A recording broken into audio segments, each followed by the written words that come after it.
Hello, greetings of the day, dear students. Myself C. Ahmed Kadunia, Assistant Professor, Shri Savliya Ji Government College, Mandphiya, Chittorgarh. Previous video में हम लोगों ने पहले और दूसरे क्वेश्चन को देखा था, जिसमें हम लोगों ने फर्स्ट क्वेश्चन के अंदर ग्रॉस एनुअल वैल्यू कैसे कैलकुलेट करते हैं उसे देखा था. दूसरे क्वेश्चन में हम लोग नेट एनुअल वैल्यू देखा था हमने.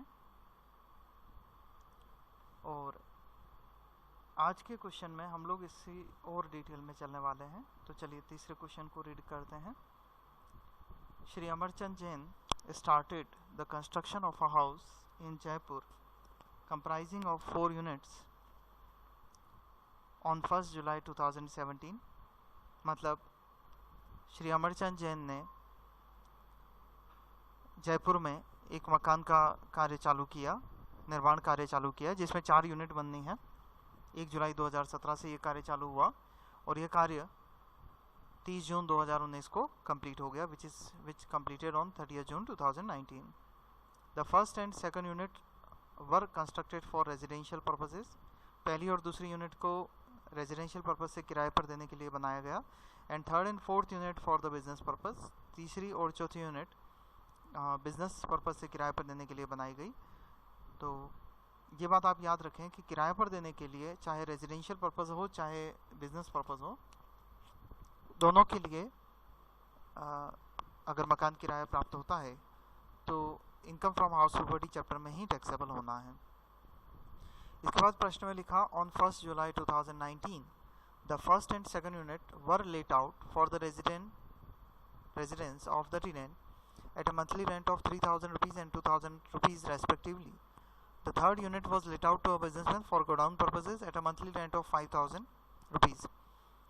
1 जुलाई 2019 से पहली और दूसरी यूनिट को रेजिडेंशियल पर्पस के लिए किराए पर दे दिया गया, जिसका किराया था पहली यूनिट का 3000 रुपये पर मंथ और दूसरी यूनिट का 2000 रुपये per month.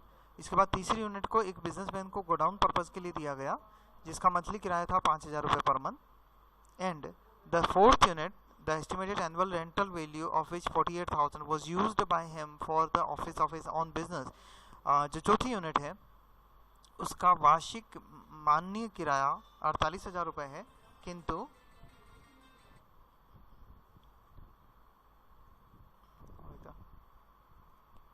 the annual municipal value of each unit was fixed rupees 48,000, 20,000 and 56,000 and 30,000 respectively. नगर पालिका वार्षिक मूल्यांकन जो पहली यूनिट का है 48,000 रुपये, दूसरी यूनिट का 20,000 रुपये, तीसरी यूनिट का 56,000 रुपये और चौथी यूनिट का 30,000 रुपये. Municipal taxes at the rate 12% on first unit was paid by tenant.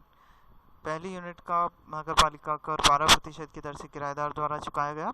And for the second and third unit Shri Amarchand paid half of the municipal tax 5% and tenant paid balance 5%. Second और third unit के लिए अमरचंद ने आधा tax चुकाया है और tenant ने भी आधा टैक्स चुकाया है. दोनों ने 5% अलग अलग चुकाया है. Find out the net annual value of each unit of the house for the assessment year 2020-21 assuming that municipal tax are paid for whole of the year. Net annual value निकालनी है हमारे को असेसमेंट ईयर 2020-21 के लिए, assuming that the municipal taxes are paid for whole of the year. पूरे साल भर के लिए म्युनिसिपल टैक्स चुकाए गए हों. तो चलिए अब इसके आंसर की तरफ बढ़ते हैं. सबसे पहले हमें चाहिए म्युनिसिपल वैल्यूएशन. म्युनिसिपल वैल्यूएशन हमारे पास प्रश्न में है 48,000 पहली यूनिट का, दूसरी यूनिट का 20,000 रुपये, तीसरी यूनिट का 56,000 रुपये और चौथी यूनिट का 30,000 रुपये. इसके बाद हमें चाहिए होता है फेयर रेंट, लेकिन प्रश्न में नहीं दे रखा, इस वजह से हम लोग उसको नहीं लिखेंगे. उसके बाद स्टैंडर्ड रेंट भी प्रश्न में नहीं है, तो हम लोग सीधे चलेंगे एक्चुअल रेंट की तरफ. एक्चुअल रेंट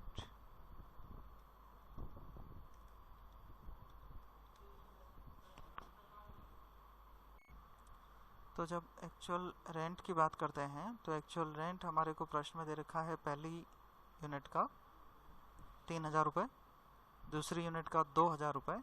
तो 3,000 इंटू कर लेते हैं. लेकिन अब यहाँ एक इम्पोर्टेंट बात है कि ये 1 जुलाई 2019 से किराए पर दिया गया है. तो हमें देखना होगा मकान कब बना. मकान बना 30 जून 2019. ठीक है बच्चों. तो जब 30 जून 2019 को मकान बना, तो इसका मतलब हो गया कि जो हमारा गत वर्ष है 1 अप्रैल 2019 से 31 मार्च 2020, इस दौरान 3 महीने तक ये मकान अपने पोजीशन में नहीं था। तो इसका अर्थ ये होगा कि हमने जो म्युनिसिपल वैल्यू लिखा है उसे हमें 9 महीने में कन्वर्ट करना होगा। तो 48,000 इंटू 9/12, तो ये हो जाएगा 36,000 रुपये। ऐसे ही जो 20,000 रुपये का हमारा किराया है उसे भी हम 9/12 करना पड़ेगा, तो ये हो जाएगा 15,000 रुपये। और तीसरा 56,000 इंटू 9/12,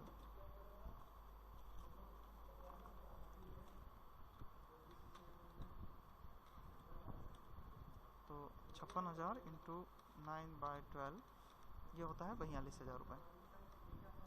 अब एक और इम्पोर्टेंट बात है कि जो चौथी यूनिट है वो बिज़नेस में काम में ली गई है। तो बिज़नेस में काम में लेने का अर्थ हो गया ये इस चैप्टर में टैक्सेबल नहीं है, इसे हम यहाँ से हटा देते हैं। अब हमारे पास सिर्फ 3 यूनिट हैं जिसकी कैलकुलेशन हमारे को करनी है। इसके बाद एक्चुअल रेंट लिख रहे थे हम लोग, तो 3,000 इंटू 9, 27,000 रुपये हो जाएगा। दूसरे मकान का है दूसरी यूनिट का है 2,000, तो 2,000 इंटू 9 18,000 रुपये हो जाएगा। और तीसरी यूनिट का किराया था 5,000 रुपये जो प्रश्न में लिखा था, तो 5,000 इंटू 9 45,000 रुपये किराया हो जाएगा। म्युनिसिपल वैल्यू और actual rent whichever is higher हम लोग नोट करेंगे। तो इन दोनों अमाउंट में से जो ज़्यादा होगा आप उसको नोट कर लोगे।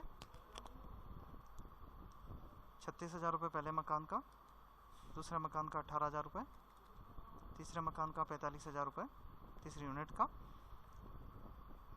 इसमें से अब हमें वैकेंसी देखनी है, तो वैकेंसी आप कुछ इस तरीके से देखोगे। मकान बना था 30 जून 2019 को और मकान का किराए पर दिया गया 1 जुलाई 2019 को। तो मकान बनते ही किराए पर दे दिया गया, मतलब किसी तरह की वैकेंसी नहीं है। तो तीनों ही मकान में, तीनों ही यूनिट में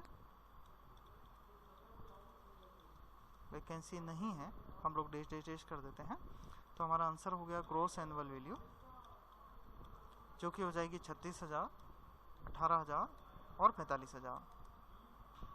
इसके बाद हमें म्युनिसिपल टैक्स माइनस करना है। और म्युनिसिपल टैक्स का जो रूल था आपको ध्यान है कि एक तो पेड होना चाहिए और लैंडलॉर्ड पे करना चाहिए, तभी आप लोग लेस करोगे। तो जो अगर प्रश्न में देखते हैं तो म्युनिसिपल टैक्स पहले मकान के लिए लिखा था, municipal taxes 12% on first unit was paid by tenant. पहली यूनिट का किराएदार जो म्युनिसिपल टैक्स है वो किराएदार ने चुकाया, तो ये आप लेस नहीं करोगे। इसके बाद दूसरी और तीसरी यूनिट का जो किराया है म्युनिसिपल टैक्स है वो 5% की रेट से नगरपालिका कर अमरचंद ने चुकाया है। तो जो नगरपालिका मूल्यांकन हमें प्रश्न में दे रखा था 48,000, 20,000, 56,000, तो 20,000 रुपये का 5% 1,000 रुपये माइनस हो जाएगा। और इसी तरह से 56,000 रुपये का 5% 2,800 रुपये माइनस हो जाएगा। तो जो आंसर बचेगा वो होगा हमारा नेट एनुअल वैल्यू। तो पहले मकान का आंसर आ गया 36,000 रुपये, दूसरे मकान का आंसर आ गया 17,000 रुपये और तीसरे मकान का आंसर हो जाएगा 42,200 रुपये। ये हुआ हमारा पूरा प्रश्न का हल। अब हम लोग नेक्स्ट क्वेश्चन पे चलते हैं। अगला क्वेश्चन हमारे पास है ये, Shri Pramod Saxena is a member of housing cooperative society in Delhi and he resides in a house which is purchased under hire purchase scheme of the society। Shri Pramod Saxena एक हाउसिंग कोऑपरेटिव सोसाइटी के सदस्य हैं जो कि वहीं से उन्होंने किराए क्रय पद्धति पर खरीदा है। ही रिजाइड्स इन हाफ पोर्शन, आधे मकान में वो खुद रहते हैं। अब देखिए ये प्रश्न आ गया सेल्फ ऑक्यूपाइड का कि आधे हिस्से में वो खुद रहते हैं और आधा जो हिस्सा है वो 2,000 रुपये पर मंथ किराए पर दिया हुआ है। Let out portion remained vacant for 2 months and rent of 2 months for the previous year is not recoverable। बच्चों आप लोगों को मैं इस क्वेश्चन के अंदर 2 इम्पोर्टेंट चीज़ें सिखाने वाला हूँ। आपको वैकेंसी कैसे देनी है और रेंट जब रिकवरेबल नहीं होता, किराया नहीं मिल रहा, आप उसे कैसे माइनस करोगे। The fair rental value of the house assessed by the municipal corporation is 30,000 per annum. Local taxes paid in respect of the house amounts to 12,000. Expenses incurred: fire insurance premium 400, ground rent 400, interest payable to society 16,000 rupees. Compute taxable income for his house 2020-21. तो आधे हिस्से में वो खुद रहता है और आधे हिस्से को उन्होंने किराए पे दे रखा है 2,000 रुपये पर मंथ। इस मकान के 2 महीना का मकान खाली रहा और 2 महीने का किराया वसूली योग्य नहीं है। द फेयर रेंटल वैल्यू जो दे रखी है प्रश्न में वो है 30,000 रुपये पर मंथ पर एनम, और लोकल टैक्सेस जो चुकाए गए हैं वो है 12,000 रुपये, और इंश्योरेंस प्रीमियम चुकाया है 400 रुपये, ग्राउंड रेंट चुकाया है 400 रुपये। आपको एक बात यहाँ ध्यान देनी है कि हमारे आंसर करने के लिए जो फॉर्मेट आपको मैंने बताया है उस फॉर्मेट के अलावा दिए हुए किसी भी एक्सपेंडिचर को आपको माइनस नहीं करना, क्योंकि जो 30% हम लोग माइनस करने वाले हैं उस 30% ऑफ एनएवी में सारे दूसरे एक्सपेंडिचर शामिल कर लिए गए हैं। इंटरेस्ट पेबल टू सोसाइटी 16,000 रुपये दे रखा है, हमें कंप्यूटेशन करना है। तो चलिए हम लोग इसके आंसर को करके देखते हैं कैसे होगा।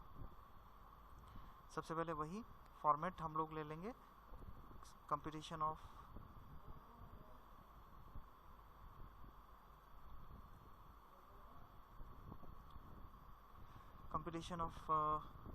income from house property of Mr. Pramod Saxena for the assessment year 2020-21। पहले हम लोग उस हिस्से की बात करते हैं जिसे किराए पे दे रखा है। तो मैं पहले यहाँ पे हेडिंग में आप लोगों के लिए लिख देता हूँ कि हाफ पोर्शन की बात कर रहा हूँ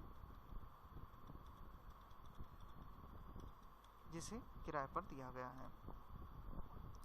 अब उसके लिए हमें क्या क्या चाहिएगा, तो हमारा फॉर्मेट हो गया पर्टिकुलर अमाउंट। सबसे पहले बात करते हैं म्युनिसिपल वैल्यू की। वो प्रश्न में हमें दे रखी थी 30,000 रुपये, क्योंकि 30,000 रुपये का आधा हिस्सा ही किराए पर दिया गया है तो म्युनिसिपल वैल्यू हम लोग लेंगे 15,000 रुपये। इसके बाद बात करते हैं एक्चुअल रेंट की। तो ये हो जाएगा 2,000 रुपये पर मंथ किराए पर दे रखा है, तो 2,000 × 12, लेकिन 2 महीने का किराया रिकवरेबल नहीं है। तो जो रिकवरेबल किराया नहीं है उसे आप 2,000 × 2 माइनस कर दोगे। याद रखना यहाँ पे मैंने लिया है अनरियलाइज रेंट माइनस किया है।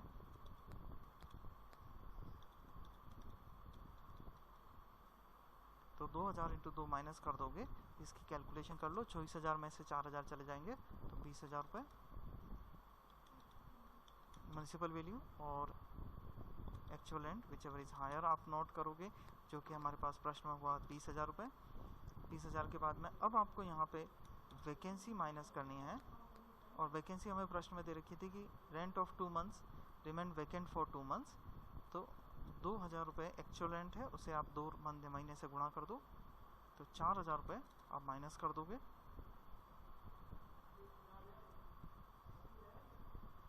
तो जो हमारा आंसर आ जाएगा वो होगा ग्रॉस एनुअल वैल्यू GAV 16,000 रुपये। इस ग्रॉस एनुअल वैल्यू में से हमारे फॉर्मेट में नेक्स्ट क्या है, म्युनिसिपल टैक्स 12,000 रुपये, जिसका आधा हिस्सा ही हम लोग लेंगे 6,000। Net annual value 10,000। 10,000 में से स्टैट्यूटरी डिडक्शन माइनस करोगे जो होता है 30% ऑफ NAV। NAV ऊपर आ चुकी है 10,000। 10,000 का 30% आप निकाल लोगे, 3,000 रुपये हो जाएगा। और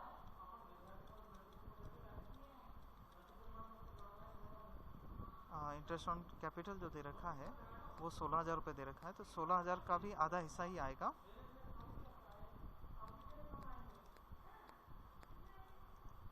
तो जी ये हमारा आंसर आ गया इनकम फ्रॉम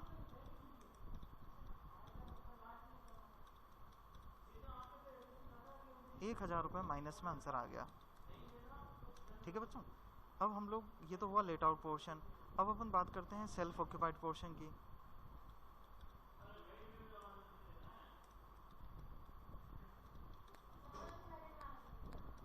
तो सेल्फ ऑक्यूपाइड पोर्शन में आप लोग जानते हैं कि जीएवी और एनएवी जो होगा क्वेश्चन का वो हमारा 0 हो जाएगा। तो जीएवी और एनएवी 0 हो गया। अब हमें सिर्फ यहाँ से इस केस में केवल इंटरेस्ट ऑन कैपिटल माइनस करना है, जो कि 16,000 रुपये का आधा हो जाएगा, आधा मकान का हिस्सा। तो 8,000 रुपये माइनस कर देते हैं, तो हमारा आंसर हो जाएगा income from self occupied portion minus में 8,000 रुपये। ये हुआ बच्चों हमारा सेल्फ ऑक्यूपाइड पोर्शन का क्वेश्चन।